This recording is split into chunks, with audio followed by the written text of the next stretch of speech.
Hi everyone and welcome to the Learning Ladder. Today I'm starting my how-to on curriculum. So this will be a three-part series. First one is me talking about some things I consider when I'm thinking about picking curriculum.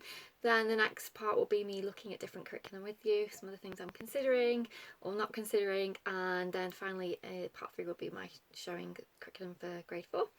So in this episode we're going to be talking about things that I consider when I'm thinking about planning curriculum. So there are a couple of things that I think about first, and then there are a couple of resources that I use.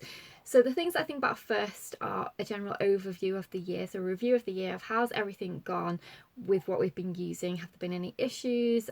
Have I noticed any problems? Or the opposite, has it been really good and has everything worked out well that I've picked? So just a general review. Has it flowed well? Did I feel like it was enriching enough? Did I feel like I had to change lots of things to make it work? So those are the type of things that I consider. Then I'll look at my objectives, so for grade 4, and a lot of those come into the resources, which I'll talk about in a second. Then I also think about child-led things, so what are my daughter's interests? What is she actually wanting to learn for grade 4? So we'll have a conversation about what she's really enjoyed for grade 3, what kind of things she wants to think about learning in grade 4. Then also I will look at resources. So a couple of resources I use. This is the first one. This is Home Learning Year by Year by Rebecca Rupp. This is the first edition. There is a newer one. I do have both. This is just the first one I grabbed. I really like this. It is an American curriculum guide, but to be honest, if you're looking at the actual grade level, a lot of it is very, very similar. But we'll come to how I make sure that it meets my curriculum standards over here in a second. But it's fantastic. So it's split into language arts, math, science, art, everything that you could think about. It gives you lots of ideas and suggestions to consider what they would be learning if they were in a traditional school versus what you can do at home. And it has lots of relevant links of books and other resources as well, which I really like. This is the older edition. It doesn't have a lot of the links are still okay. A couple of them are older, but as I said, she has brought out a newer edition and all the links are up to date, which is great, specifically if it was some kind of subscription that she was talking about, because then she's updated those links, which is always really nice. I also use the Well-Trained Mind book by Susan Wise Bauer. Again, it's the same format that is split into grades, and that is more classical, so it does talk about the different logic stages and everything else, which I am really interested in and I would like to review and read through. But it's very similar, and that book again is a great resource, and I love them both. Then with me being in the UK, I also do check my national curriculum. So it is split up into key stages and then also years. So my daughter will be going in September, she'll be going into year 4. So I just class that as grade 4, year 4. There is when I say there isn't much of a difference in terms of content for the grades in America versus the UK, there is a slight difference between actual age of children in said grade. So for example, my daughter would be going into year 4 in September in the UK, but if we lived in America, she would actually only be going into grade 3.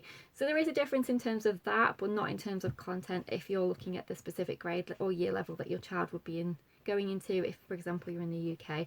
It's funny because I always laugh because 2 of my YouTube friends, their children are in grade 3 with my daughter this year, and if they were actually living over here, they would be in grade 4 already and be going into grade 5 in September. It's just year 5 in September. It's just crazy, the difference. But as far as my daughter is concerned, she's going into year 4 UK, which I just class as grade 4. And that's the content that I look at in terms of if I'm looking at a curriculum that is American. So I'll look at grade 4, year 4 content, and I'll compare it to my national curriculum. And to be honest, I haven't ever found much discrepancies. The only slight difference is it's obviously imperial versus metric in maths, but a lot of curriculums actually cover both anyway, so it's never really been an issue, and if it has been, I've just added my own things here and there. And as with all curriculum, it's a guide. It's got to work for you. It's not this is how you do it, this is the only way to do it. A curriculum is supposed to work for you, and you can add things, take things out if you feel it's irrelevant, and that's the beauty of homeschool, that you don't have to follow a specific thing. You can tailor it to meet your kids' needs, but I like the fact that you've got the foundation there of which you can then look at and pick out bits and pieces that you think would work really well. So those are all the different resources that I use, and sort of thought process. In episode 2 I'll go through some curriculums that I am thinking about using, and then, as I said, some curriculums that I wouldn't use, just for comparisons. I think that's always interesting to look at when you are picking your own curriculum. But again, as I mentioned in my first episode of this series, this is just how I do it. This is not saying this is the right way to do it, this is the only way to do it. Again, I reiterate, it's the beauty of homeschool that you can tailor it to suit your child, to suit your needs, suit your teaching style, your philosophy of education.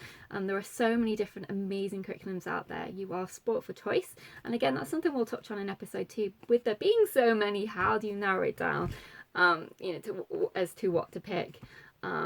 Because there are so many, and obviously there are lots of different philosophies out there, and you've just got to think about what works for you as if you're teaching the child, and then what works for your child. And as long as you're taking those two things into consideration, I think you're starting in a good strong point to be able to choose something that will work for you.